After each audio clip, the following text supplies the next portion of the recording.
সে আমাকে ভালোবাসেনি, কেবল প্রয়োজন মেটাতো।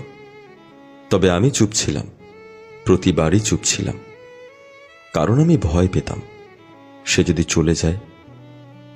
ভালোবাসা তো এমনই, যার জন্য কাঁদতে কাঁদতে ভেতরে মরে যাই, তার সামান্য এক টুকরো মন পাওয়ার আশায় নিজেকে বারবার ছোট করি। সে বুঝতো আমার দুর্বলতা, আমার ভালোবাসা, আমার একা থাকার ভয়, আর সেই বুঝেই সে থাকতো, শুধু তখনই যখন তার প্রয়োজন হতো।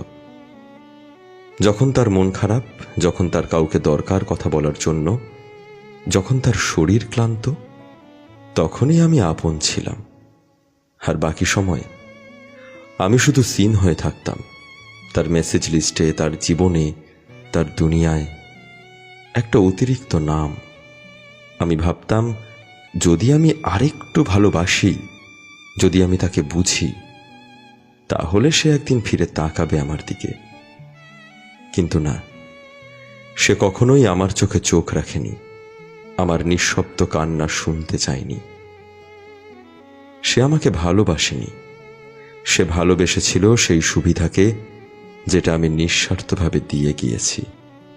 আসলে আমি ছিলাম তার ব্যাকআপ প্ল্যান, কেউ না থাকলে আমি ছিলাম।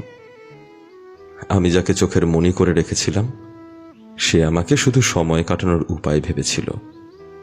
ভাবো তো, কত ভয়ঙ্কর লাগে যখন বুঝতে পারো তোমার যাকে নিয়ে জীবন গড়ার স্বপ্ন, সে তোমাকে মানুষ বলেই ভাবেনি, ভেবেছে একটা অপশন। আজ তাই আমি আর চাই না কেউ আমার ভালোবাসাকে ব্যবহার করুক। আমি আর কারো প্রয়োজন হতে চাই না, আমি কারো প্রিয় হতে চাই। ভালোবাসা মানে সমান টান, সমান যত্ন, সমান খোঁজ, যেখানে আমি শুধু কারোর জরুরি নম্বর হয়ে থাকবো না, আমি হব কারোর প্রথম ডাক।